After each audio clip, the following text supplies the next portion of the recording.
to the Change Agent Podcast. I'm your host, Eric. If you're new and just joining us, welcome. And if you're a returning listener, thank you so much for coming back.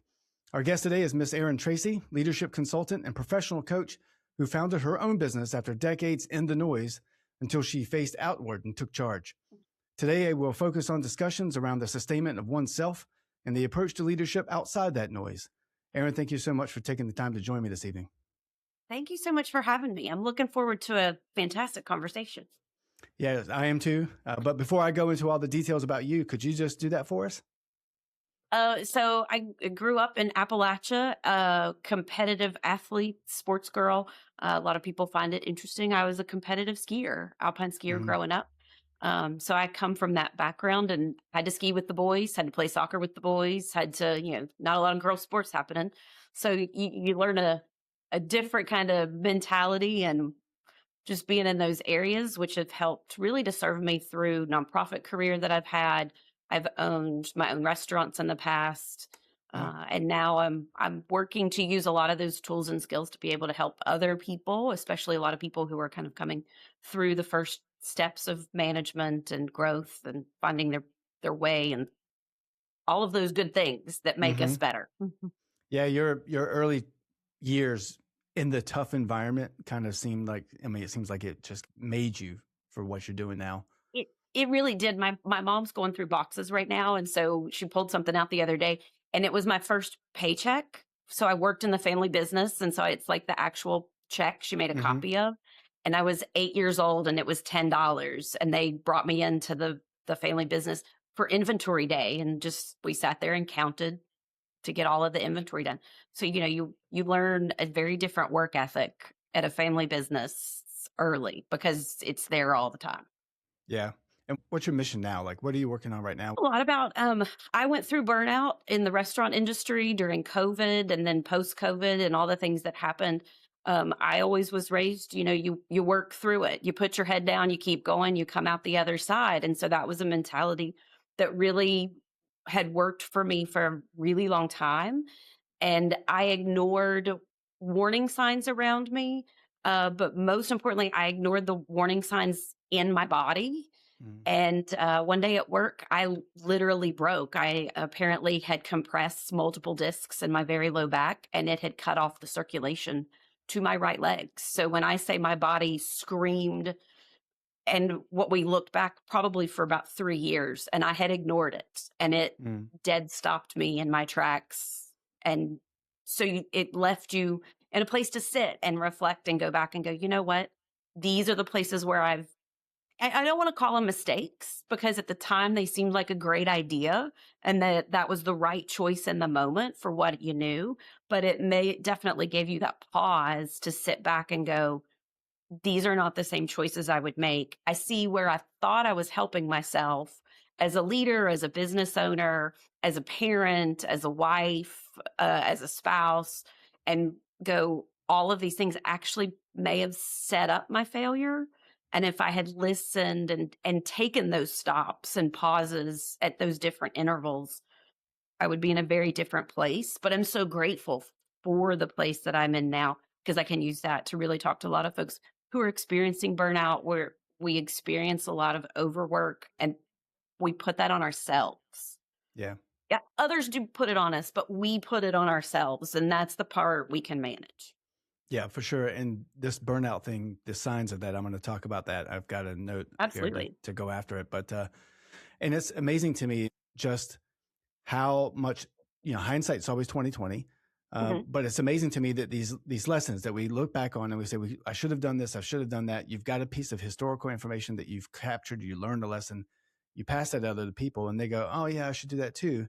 And sometimes when I tell people, like, I learned the lesson the hard way, here's what you shouldn't do. And they'll say either, oh, I didn't think about it that way, or yes, that happened to me too. And I'm glad we have something in common. And I'm like, how do you not take the time? This is not a very difficult lesson to take the moment that, you did it. I've done it. To just take a minute for yourself.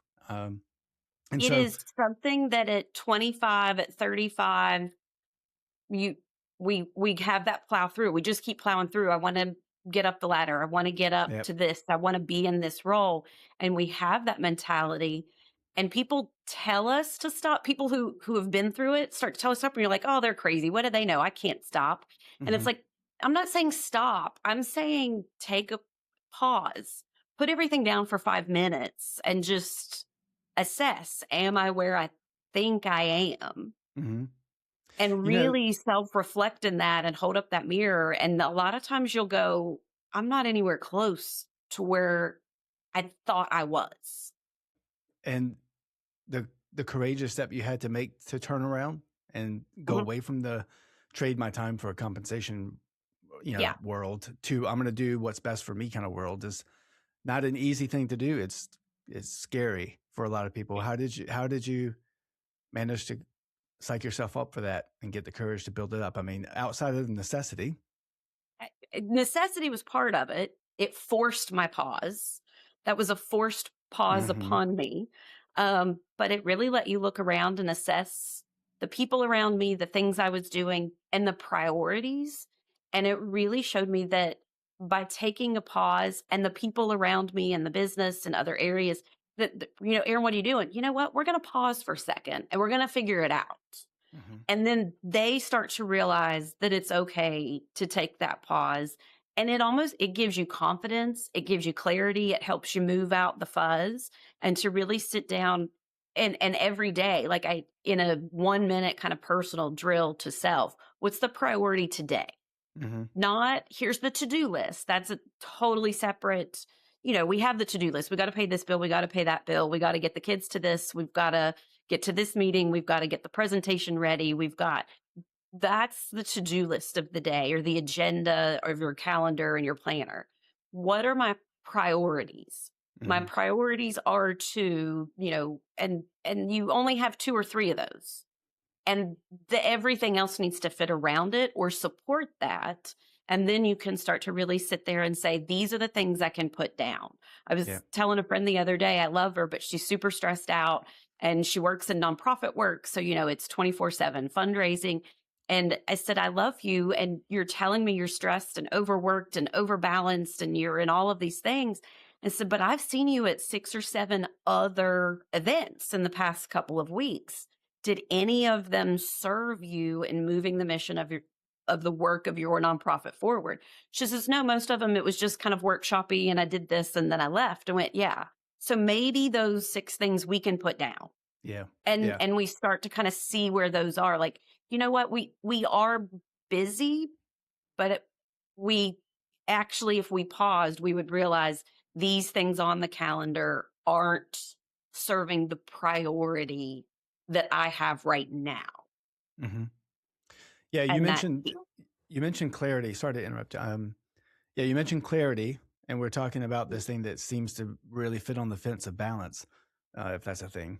uh, but your coaching work that you've got is rooted in helping leaders regain clarity and balance clarity. when all of that kind of goes away. In terms of what breaks first when leaders lose that balance, could you name something? Do you have something that typically pops out? I think we notice it sometimes in ourselves, and the people that we love the most maybe notice it before we do because we're like this. We're like The horses horse in the racetrack. blinders. Yeah. We're Mm-hmm. just we're focused on forward, and it's the people around us who start to notice we're a little more short tempered. We're a little more quick to kind of like cut somebody off and go, just do this.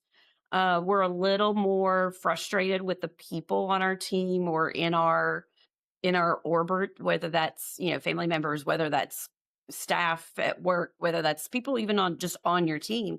And you start to realize and you start to disengage more and more. The Mm-hmm. more you find yourself in your office with the door closed, those are your signs that your clarity is missing. And so we start to avoid the things that are important because it causes us more stress, but it also causes the problem to get even bigger than if we just kind of said, you know what, that shouldn't be purple, it should be blue. Well, I didn't want to offend, and so we back out. So now we Yeah. disengage from each fight, and each of those things start to really stack up. And now you're in a room by yourself pulling your hair out, and you may not notice it until, like me, you're really far down that line. And so the goal is to try to help folks maybe recognize those spots to go, well, why don't you go and visit that team inside your organization? Why don't you have this kind of conversation with the folks? It's too stressful. Those are your signs when you're avoiding whatever that thing is, those people that's those first break signs to jump back in and go, okay, I got to focus here. That becomes today's priority, or, first thing tomorrow, that's the priority. I notice I'm doing X. I'm going to make it a priority. And it doesn't have to be an all day priority. It may be a 1 minute check-in. I realize I'm avoiding the coach of my kids' team because I'm avoiding my boss because, and so you don't have to kind of approach the whole thing, but you can walk in and say, hey boss, how you doing? How was kids' basketball game this weekend? Or I saw that cool picture of, what you did the other day, or, make it a little more personal, which then makes it a little easier to kind of move back into those areas because we haven't broken so far away that we completely broke communication. Yeah. And a lot of the points you're talking about, I mean, I've heard and done and read on my own, and they are right on point with exactly what people should be doing. I think it's first off to go to the avoidance topic. Avoidance has very few places in leadership in terms of trying to be effective. It just doesn't work. It doesn't do you any good. It doesn't work. It'll kill the whole organization. It'll burn out all of the people. And then once that leader's disconnected, it takes 2 minutes to have a conversation that's just friendly and light and kind of connected and feel connected to another person. But it can take 2 seconds of that frustration that comes when we aren't working in clarity and our confidence that can break that. And it's going to take way more than 2 minutes to get it back. It's going to take 100 interactions. There's a great kind of customer service coming from a restaurant background.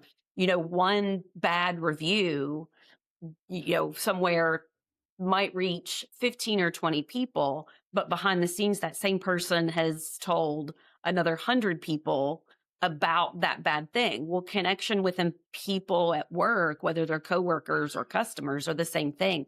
But that 2-second break in good service or good connection or positive interaction can require weeks and months, even years possibly, of work to get it back. And depending on how far you've gone in that moment of hiding and avoiding, you may never be able to regain. You might make it a little better, but you may never. So it's really important to spot them super early or as early as you can. And be honest with yourself. You're not perfect. Yeah. You have things in your life. I have things in my life. Your boss has things in their life. So there's reasons that we may have different moments in the moment. And we can go, you know what, that's a person and they're having a day. If they do it 3 or 4 times, that's where that having that connection and that open conversation of being able to check in allows you to say to that person that you work with or your best friend or your kids or whoever, I've noticed you've been off for a few days, or, there's been a few of these comments. And then they're much easier to kind of sit back and go, you know what? They're right. Yeah. What is going on with me? And it really may help to open up those things. But if you don't have that foundation already, and it's a vacuum between leader and team, you've caused a horrible, horrible problem. Yeah. Yeah. In terms of burnout, I'm going to get to that in a second because I've itching to ask you this question. Okay. But I want to go back to the decision-making part where that not so much metacognitive, where you're able to interject yourself into a bad issue before it becomes a bad issue. But I was just talking to someone the other day about intent focused leadership or decision-making rather, and consequence focused decision-making. And meaning that it's one thing when you say, I meant to do something. That's your intent-focused decision-making. And a second one where the consequence-focused decision-making is my decision created this effect. And it's a complex way of just saying, know what you're going to do before you do it and what it's going to do to other people. But there are a lot of people who just, they don't do that. They do it, then it's wrong. And then they come back and say, I should have done that. And then they avoid it. And so it's just really important. You make really good points about avoidance and being able to have the courage to say, you know what, let's just calm down, set the record straight, and let's get rebalanced on what we're trying to do here. And some might say it's easier said than done. It takes practice. It absolutely takes practice. But if you just start trying, by the, how different people learn at different rates. But if we just go, you know what, I'm just going to do it. And if I successfully have that twice today, I'm patting myself on the back. If I didn't get the opportunity today or I wasn't successful at it, that's okay. I'm going to make it a point to try to do 1 or 2 tomorrow. And those just start to build up over time. It's not a let's wait till Monday and we'll start Monday on this little tracker system. And no, just make the intent. And that's part of that priority. My priority today is to make sure I don't avoid. Well, that's a great priority, and we can use that in 50 different ways in a single day.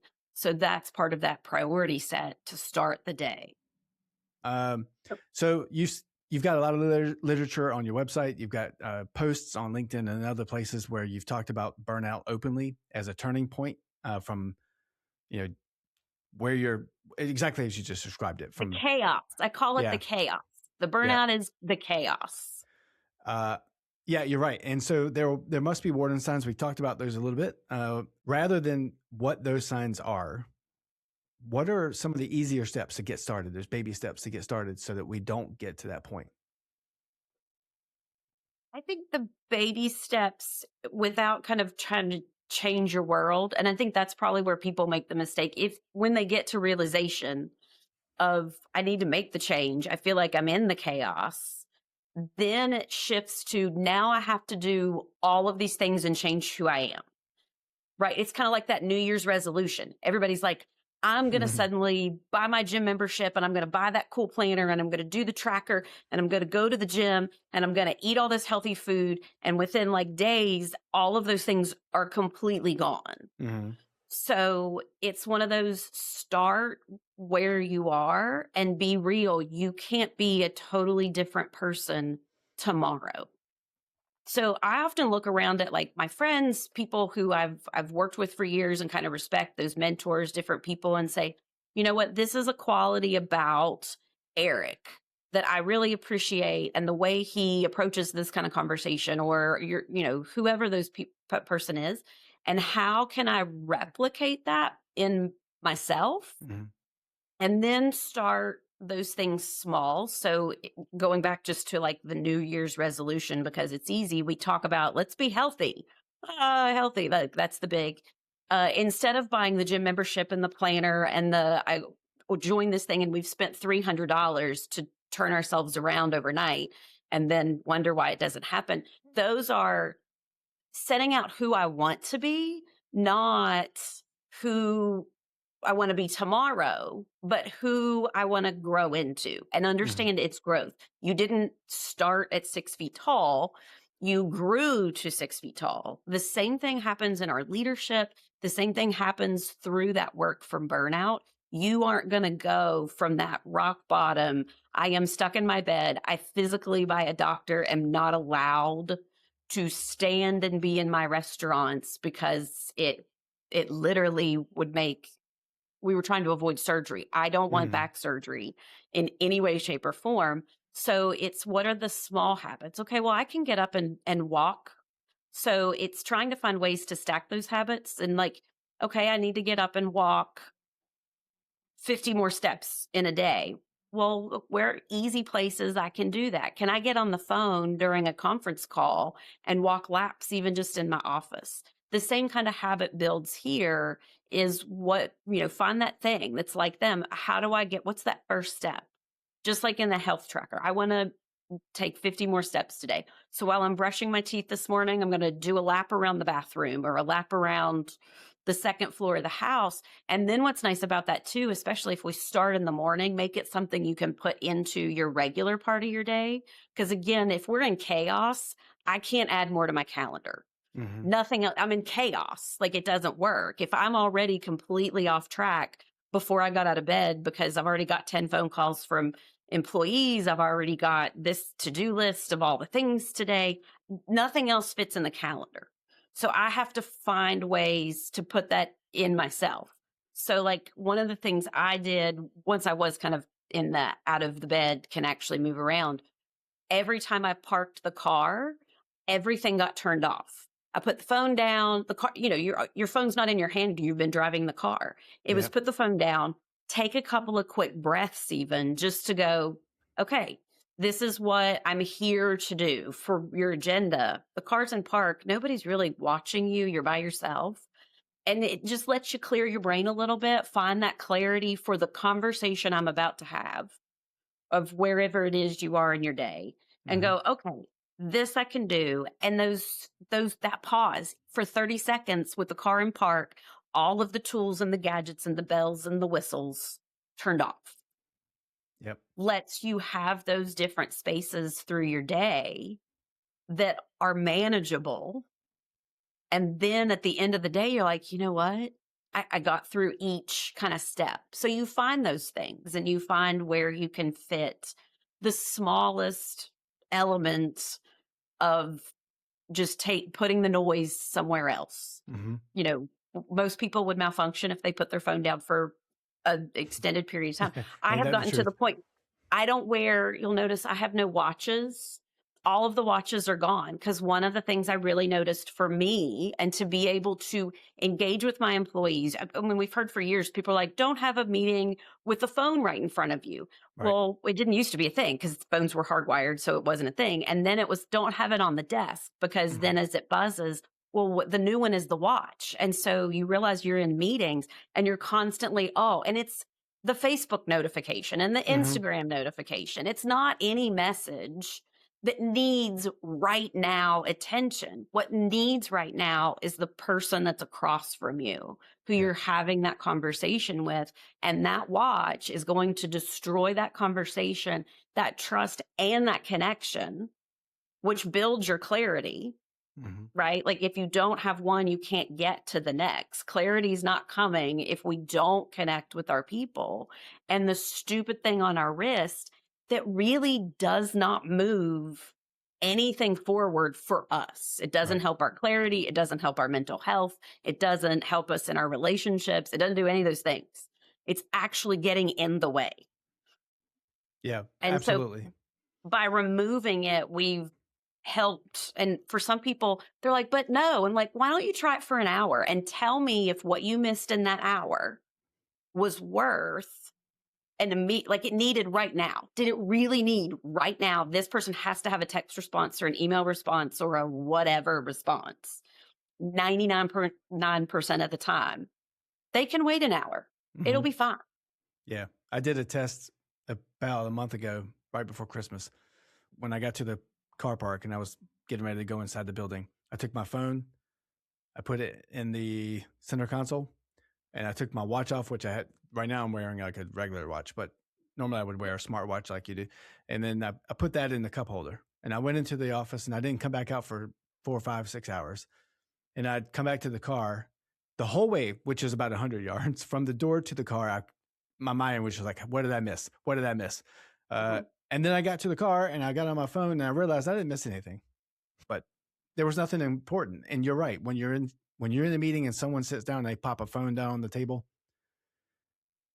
and then they do the reach, and you can see the reach, like you saw the buzz, and you see the reach, and you're like, so you're not here with me. Yeah.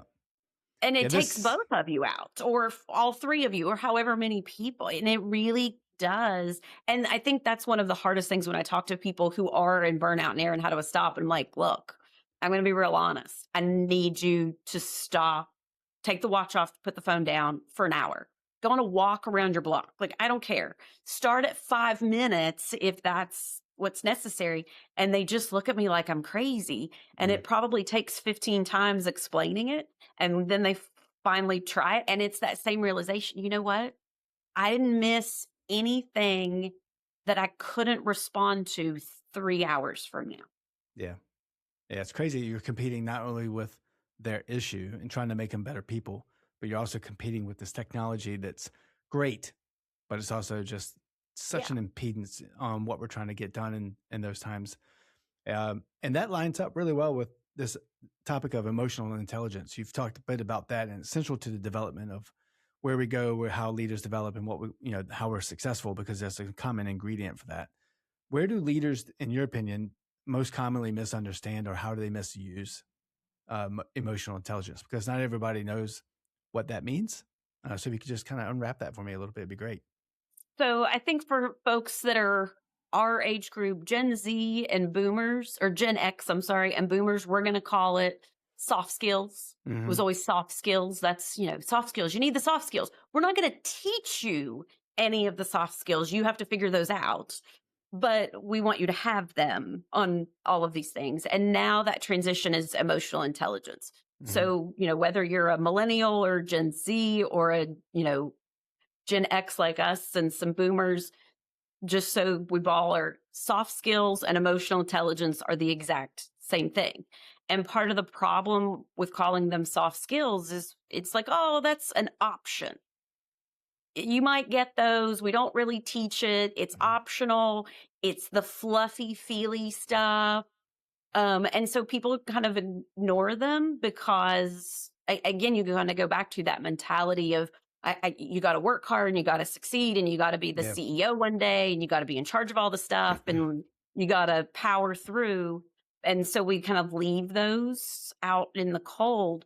But the things that keep us from burnout is the ability to hold that mirror up and go, self-reflection says, I am really good at communicating, or my communicating skills I think are really good, but that's not what I'm getting from my people. I say, do this to the staff. I use the example, I say, we need to get sales up. Well, that is communicating. That is information passing. But if I'm the sales team, which part of sales would you like us to focus on? What elements do we have the option to do? Who's supposed to do what? Like, there's no valuable information. So if I think I'm a great communicator, you're right. I made an announcement. I told the team, and then I'm frustrated a week, 2 weeks, 3 weeks, 3 months later because nothing got done. But it's that emotional intelligence skill to go, wait a minute, maybe I didn't communicate all of what I wanted, and then say, now I need to grow and figure out where my problem is and how to get better. And if we're not open to that growth and to see and reflect inside of ourselves from those soft skills, then how will we make that change and get out of burnout? You have to be able to self-reflect in a really serious, very clear, very rooted way to move out of burnout and use those emotional intelligence skills and pick them up and know you really need to have them to get you out, but also to help the people around you who have, they've kind of suffered too, but they don't know why. My team didn't know why I was kind of short and snippy, and they didn't know. They thought they were doing what I had asked. And that was me. That's on me. Yep. And I think that's really important that people understand just how important emotional intelligence is, because it is a difficult thing to do.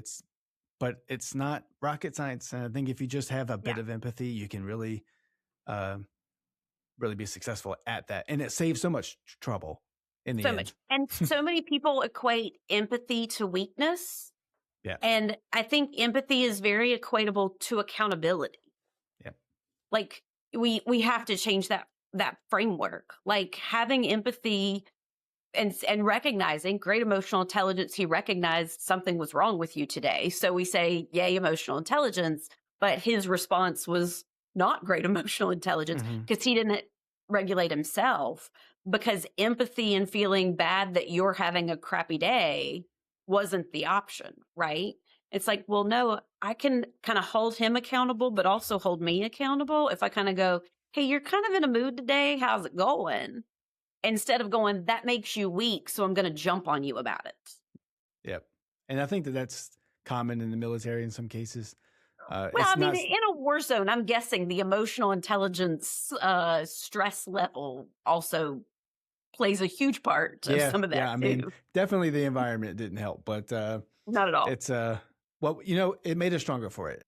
Yeah. And so that is a great segue again into this premise that a lot of people work, just like what you described. And you've been through this personally, of course, this professional ambition that people get, and they confuse that or lose it against personal responsibility.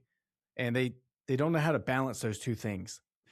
Is there a way that people can reconcile these two things? How they can balance this professional ambition with personal responsibility without having to sacrifice it?